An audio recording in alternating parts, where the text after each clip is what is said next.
Contact us to avail the combo offer of General Studies and Public Administration optional with 20% discount. Hello friends, welcome to Lukman IAS. Today we are going to have the Hindu analysis of 27th June 2021. Let us see which are the important articles from today's The Hindu newspaper. Yes, these are the important developments. Largely they relate to our prelims examination as it is Sunday's newspaper. Two important pages, one FAQ page and science and technology page. Yes, some important developments, they directly relate to our prelims examination. Let us take overview of all these articles first and then we will discuss them one by one. First, reigning in the big four on FAQ page, this particular article, it is explaining about the 6 laws, antitrust laws in US Congress which are going to be passed in near future. So, how they act on the new technology giants like Google, Amazon and these companies, especially regarding the anti-competitive practices, right. So, we have to understand what is antitrust, meaning of this term, then which are these laws and how they are going to impact India also. So, that is important from governance perspective, GS2 paper. Prelims related developments, clues from meteorite to Earth's mantle. So, yes, one meteorite impact that happened in 2015. So, that was studied by geologists and now we are going to take some input regarding understanding of interior of the earth. So, from geography perspective, which is very important topic here, the interior of the earth, structure of interior of the earth. So, we will understand the basics about that. Then experts oppose decision to open Corbett Rajaji round the year. Recently Uttarakhand government has taken decision to open Corbett Tiger Reserve and Rajaji Tiger Reserve of Uttarakhand for throughout the year open to the public.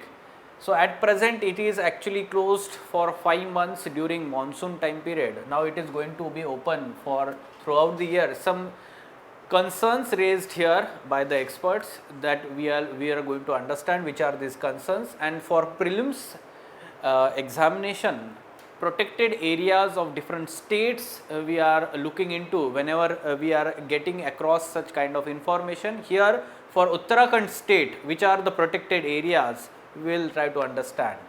Then J&K Delimitation Commission. So, yes, we have to understand the background before reorganization of Jammu and Kashmir in 2019 and what is the present status regarding delimitation in Jammu and Kashmir. Then Great Barrier Reef. Now, on page number 12, it is talking about the present challenges faced by Great Barrier Reef. Yes, we will understand the location of Great Barrier Reef, then the coral reefs, barrier reefs of these coral reefs, and then we will understand which are the threats faced by coral reefs. This is important, Great Barrier Reef. Okay. Then Hullock Gibbon, there is one article on page number 7 of magazine supplement on Sunday's newspaper. It talks about Hullock gibbons in northeast India, about this species. So, yes, we need to know about some unique species, endangered species, especially from northeast India and southern India. So, Hullock gibbon, basic information. Then lastly, Puya manuscripts of Manipur from Meitei kingdom. Yes, so art and culture, part of literature, part of culture, we are going to understand what are these Puya manuscripts, the culture of Manipur region, state. And lastly, some practice prelims MCQs we will solve on daily current affairs. Yes, now we will understand these articles in detail one by one. First article on FAQ page, reigning in the big four.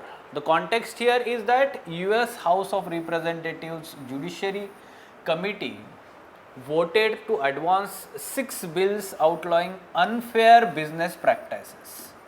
Unfair business practices. Yes, so that's why it is significant. We have to understand, many times this term is in news, antitrust. Antitrust proceedings started against Google company, Facebook company in US. Such kind of terms are many times we come across in news. Basically, antitrust is the American term for laws which prevent unfair business practices. Okay, and thereby promoting fair competition and thereby promoting fair competition. Now this is very important. Why? What happens is these big technology giants, because of their reach, or we can say spread, at the same time the customer base, the capital available with them, the innovation capacity and the research and development capacity with them, they cannot have same level playing field with the new entrants in that field. And what happens, because of their upper edge in all these fields, they seeks to wipe out the smaller players in this field. This leads to unfair business practices, right? So this is harmful for free and fair competition in economic market, right? So that's why such antitrust proceedings are available, antitrust laws are available in different countries, including India also. At present in US there are two important laws, antitrust laws, Sherman Act of 1890 and Clayton Act of 1914, and the implementation of these laws is done by Federal Trade Commission. Okay, Federal Trade Commission, just awareness, you need to be aware. Now what are these 6 laws or 6 bills, sorry, which are going to be implemented in near future? Let me give you some examples here. The Platform Competition and Opportunity Act. Okay, the Platform Competition and Opportunity Act, this actually deals with the acquisition of smaller platforms by larger companies. For example, when Facebook bought Instagram platform, right, or we can say WhatsApp platform, basically Facebook is the larger company and the Instagram was a smaller company at that time, and the acquisition happened. And when such kind of, let's say, Platform Competition and Opportunities Act is implemented, that kind of acquisition, whether it was fair or not, whether it is leading to unfair business practices, so that is going to be scrutinized. Another example, for example, Ending Platform Monopolies Act. Ending Platform Monopolies Act. For example, we know that Amazon company. Now Amazon is e-commerce platform. Suppose Amazon starts selling its own products on the Amazon platform. Surely what will happen is it will try to promote its own product on its platform. This is harmful for open competition.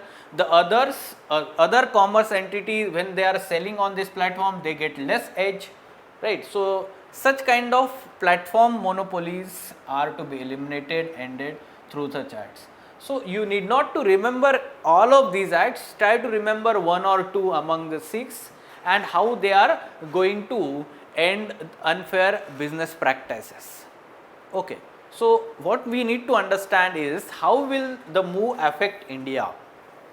Yes, surely these big technological companies like Amazon, Google, Facebook, these companies have a widespread reach in India also and wide consumer base in India. And therefore, once they are adopted in their home country in US, they will be also adopted in different markets like India also, right? And yes, already there are let's say versions of some of these laws, such as one that prevents Amazon from selling brands that it owns on its platform. Such rules are already in place in India, and once these acts are enacted in US, they will be implemented by Indian government. They will be enacted and implemented in India also, right? So yes, if implemented globally, a level playing field for brand visibility on Google, Amazon will benefit retailers in India, right? So retailers will have a level playing field and their brand visibility on such platforms like Google and Amazon will be there, and open competition, fair competition will be permitted, right. So yes, surely this is a very important part of a good economics, fine. So this is important from governance as well as economy part. You need to remember what is antitrust and all these things. Okay, now moving on, clues from meteorite to Earth's mantle. There was one meteorite with 12 kg weight that impacted in 2015 fall near the town of Kamargaon in Assam. Okay, so yes, the scientists decoded its mineral composition and classified it as chondrite, a variety of stony meteorite. Now we know that meteorites in our solar system largely are concentrated between Mars and Jupiter, and they also revolve around the sun in that asteroid belt. Okay, asteroid belt. Now the basic difference between asteroid and meteorite is the asteroids are large rocks, meteorites are small rocks, and they tend to enter into Earth's magnetic field or Earth's gravitational field, and most of these meteorites are disintegrated because of friction in Earth's atmosphere, and very few fall on the Earth's surface. One of them is this example. Now after studying such meteorite, we can get the information about the interior of the Earth. This is indirect, or we can say sources of information. There are two types of sources of information.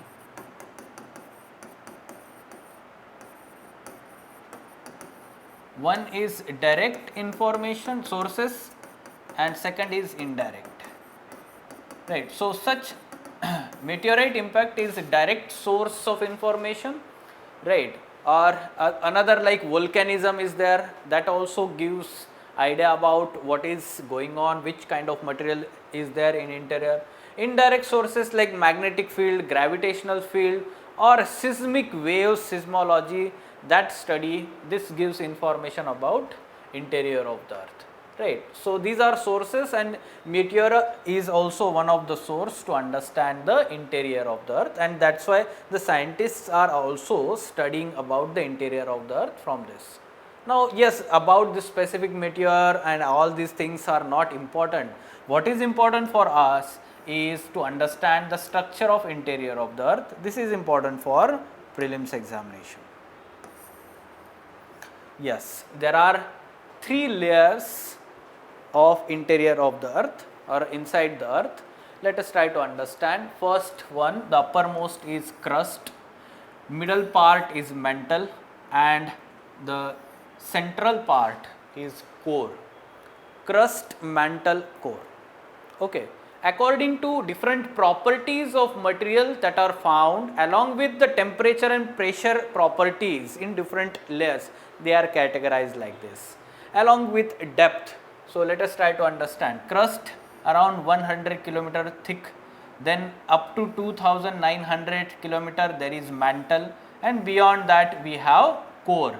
Now mantle is also divided into upper mantle, lower mantle, and then the core is also divided into upper core and lower core, inner core and outer core. Okay, inner core and outer core. So yes, their state, liquid and solid, is also different. Like the crust is solid, then we can say that the lithosphere, the crust and uppermost solid mantle together is called as lithosphere, right. And then there is let's say one asthenosphere part, which is fluid or liquid also we can say, part of mantle, asthenosphere. Then we can say that the outer core is in liquid form, and inner core is in solid form. There are different boundaries separating these layers. Let us try to understand them. Okay, so yes, you can see here crust largely made up of sial.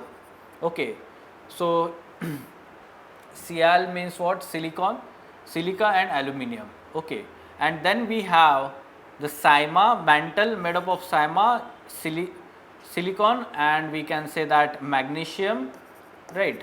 So basically here you can understand the discontinuities. Conrad discontinuity is between upper and lower crust. Upper and lower crust. Then we have Moho discontinuity, major one, between crust and mantle. Between crust and mantle, Moho discontinuity. Then we have Repeti discontinuity between upper mantle and lower mantle. Between upper mantle and lower mantle, and between lower mantle and core, or we can say mantle and core, we have Gutenberg discontinuity. Gutenberg discontinuity, and between outer core and inner core there is Lehmann discontinuity. There is Lehmann discontinuity. You should remember the names of discontinuities also. Fine. So this is about the structure. You need to also understand the composition, that is Sial, Cyma and Nife, the heavy metal, nickel and ferrous, largely made up of, the core is made up of these two important elements largely. Well, along with that you should understand the properties. The density of the rocks goes continuously on increasing with depth from crust to core. Density of the material goes on increasing. Fine. Okay. So this much information is sufficient. Now next up, experts oppose decision to open Corbett Rajaji around the year. So this is regarding the Uttarakhand government decision recently to open these two tiger reserves around the year for visitors. Earlier it used to be closed during monsoon time period for 5 months from June to November. Okay, so these 5 months actually it remains closed to tiger reserves, right? So yes, what are the reasons given by wildlife expert? First, monsoon is the mating seasons for number of wild animals. That's why they roam around we can say forest freely for in search of mate. Movement of both animals and human may also give rise to man animal conflict situation, and it amounts to cruelty to animal world. Okay, so these are the concerns, arguments by experts. What is important for us for prelims examination? Yes, protected areas. So you must have gone through 2020 prelims examination question paper, UPSC 2020 prelims examination question paper. Let me tell you the question. You can see here the question. Which of the following are the most likely places to find the musk deer in its natural habitat? Such kind of questions are being asked. Last year 3 to 4 questions on protected areas in India are being asked, right? So you can see the options: Ascot Wildlife Sanctuary, Gangotri National Park, Kishanpur Wildlife Sanctuary, Manas National Park. Right. So we'll come to this question. First of all, let us see the protected areas of Uttarakhand. Let me mark them for you. First of all, we'll look into the national parks. Yes, first Corbett National Park. You can see here the location. Corbett National Park. Okay. So yes, this is first one. Along this Corbett National Park, part of adjacent area is 16 number. What is this? Sonanadi Wildlife Sanctuary. Sonanadi Wildlife Sanctuary. Now together they form the part of Corbett Tiger Reserve. Together they form part of Corbett Tiger Reserve. Okay, Sonanadi Wildlife Sanctuary and Corbett National Park.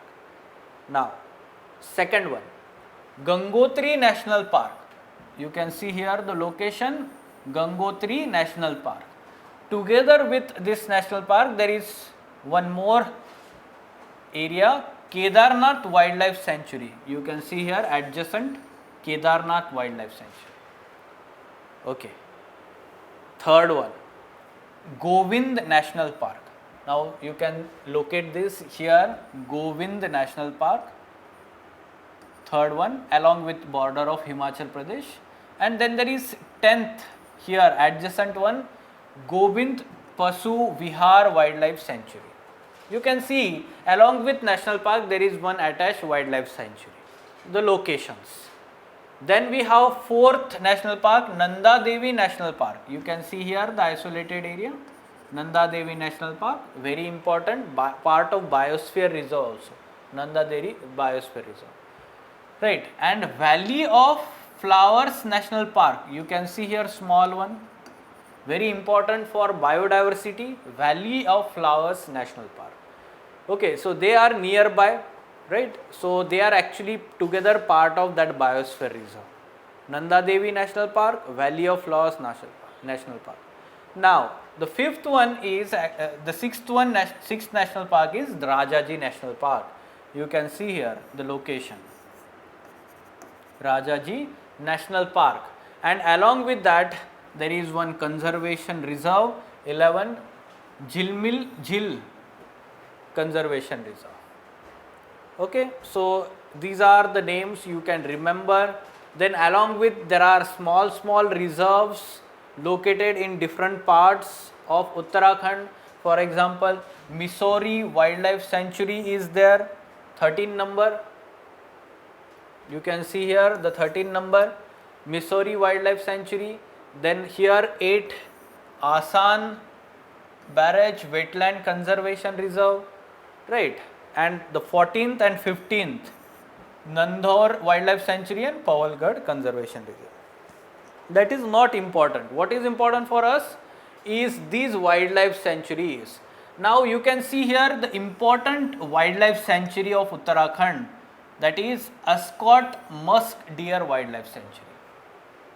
Ascot Musk Deer Wildlife Sanctuary. It is along with border of, here Tibet border is there, right? Or we can say that, sorry, Pittorgarh is there, so Nepal is there.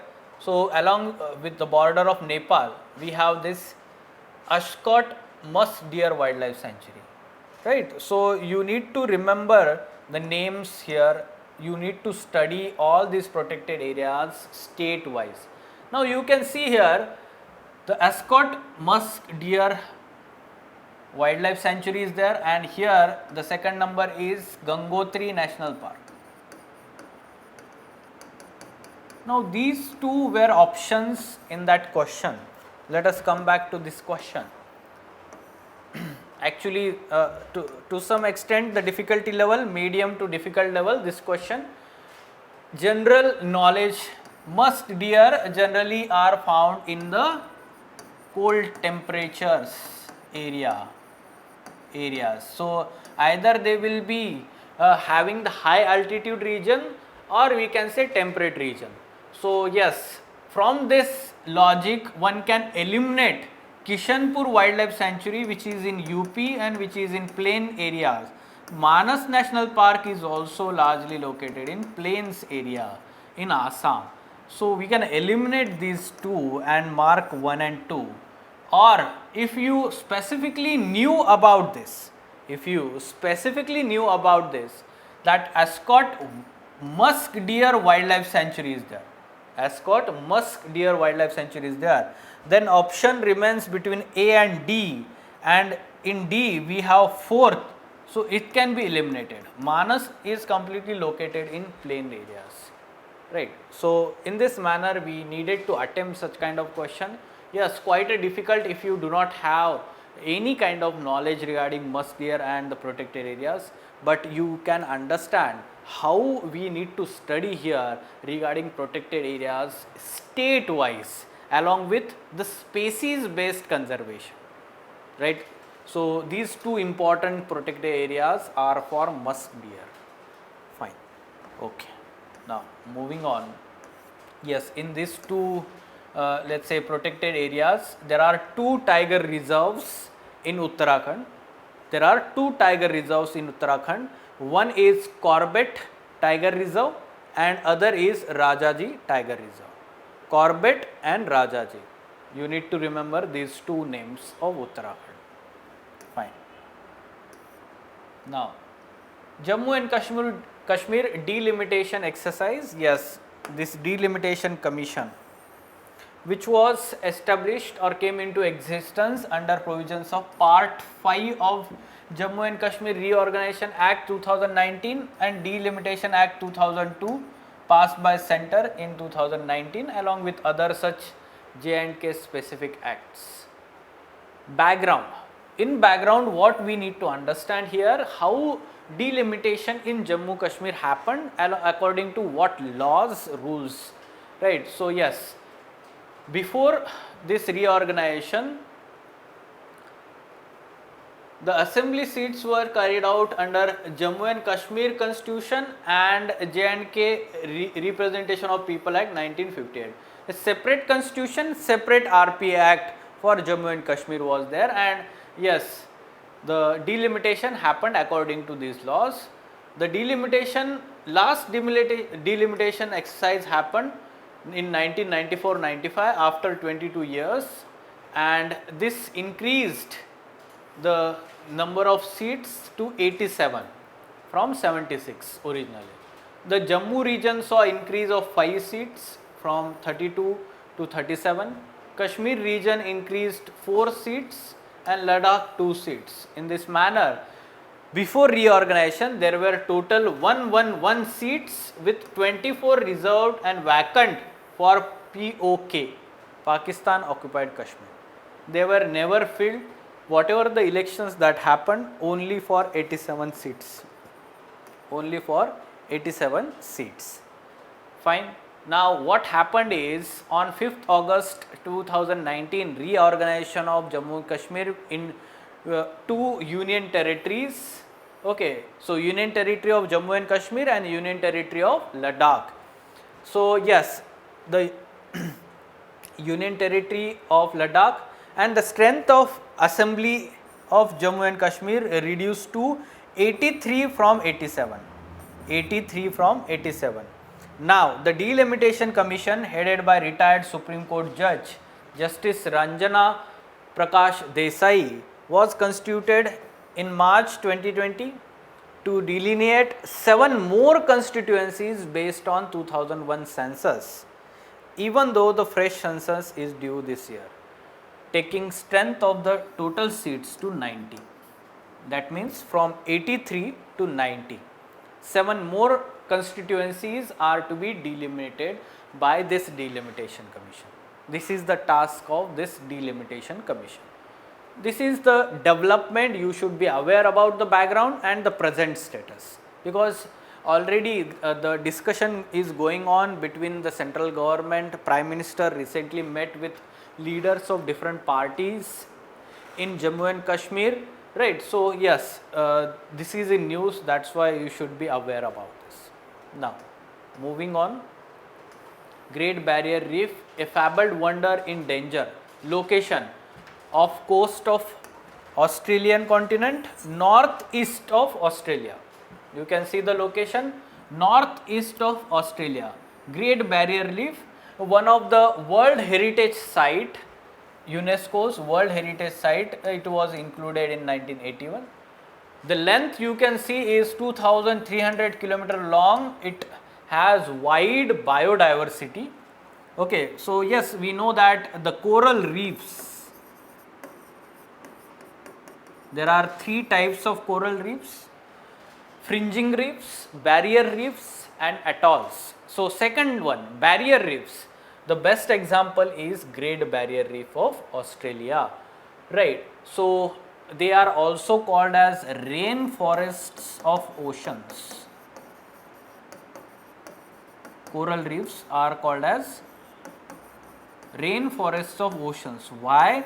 Because yes, rainforest shows huge biodiversity, like Amazon forest is there, right? So here they are also showing biodiversity in oceans, right? So that's why they are very important for us.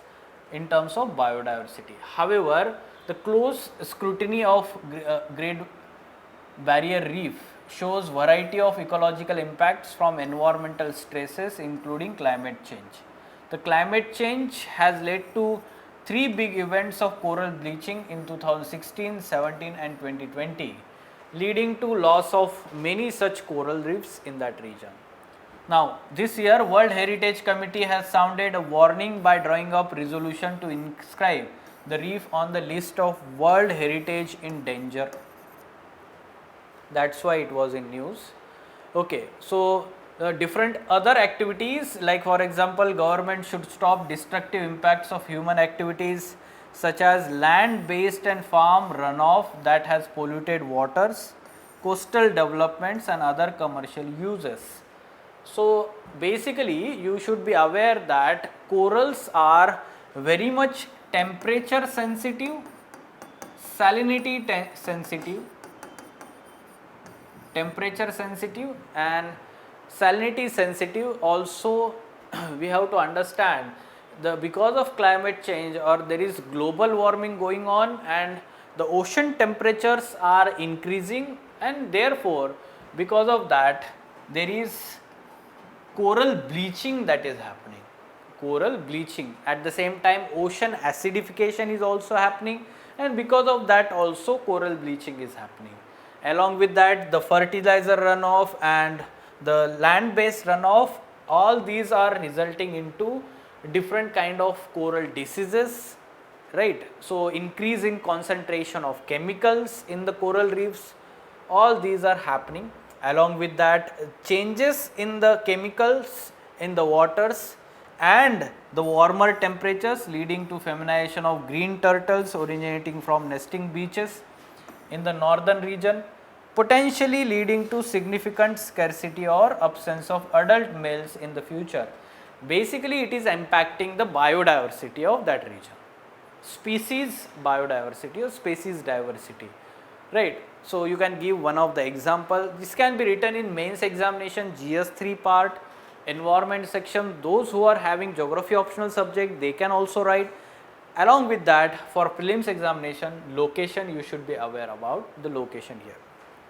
Now moving on, Hullock Gibbons, there is one article on page number 7 on magazine supplement on Sunday's newspaper. It talks about this Hullock Gibbons, a kind of primate from this family, gibbon family, Hylobatide, native to eastern Bangladesh, northeast India, Myanmar, southwest China.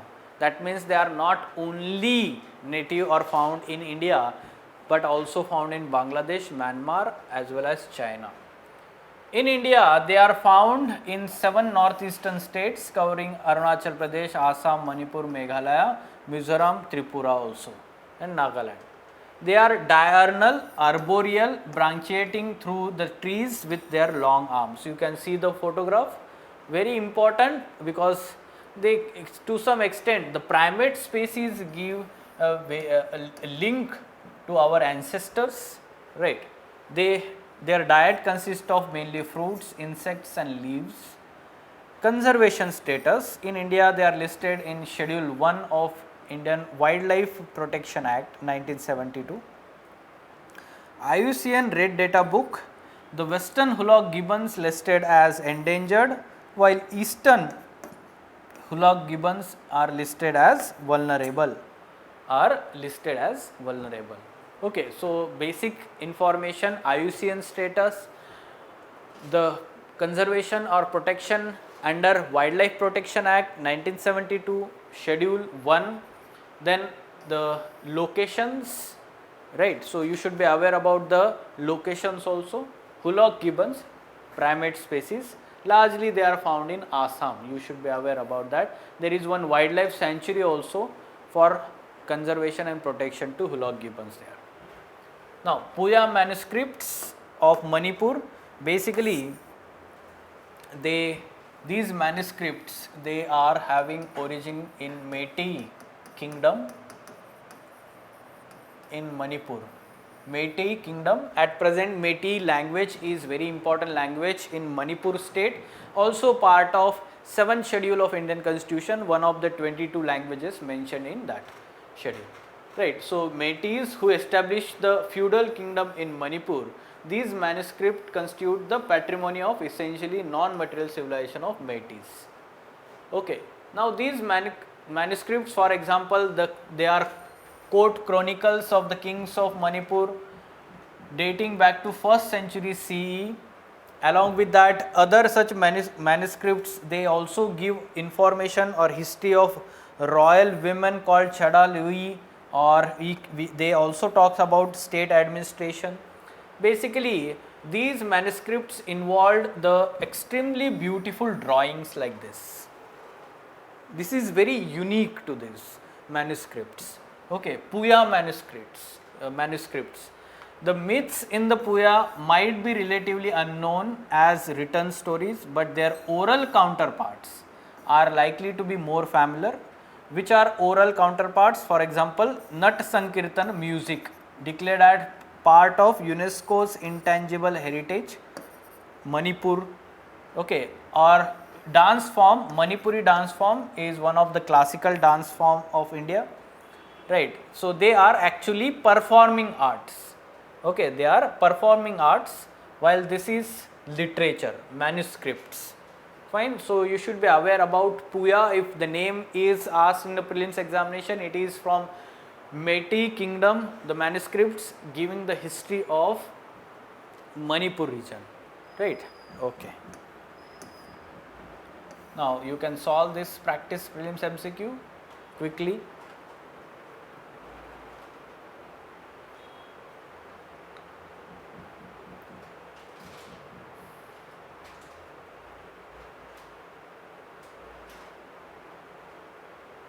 Yes, just now we talked about Hulog gibbons. Their natural habitats is the 7 northeastern states.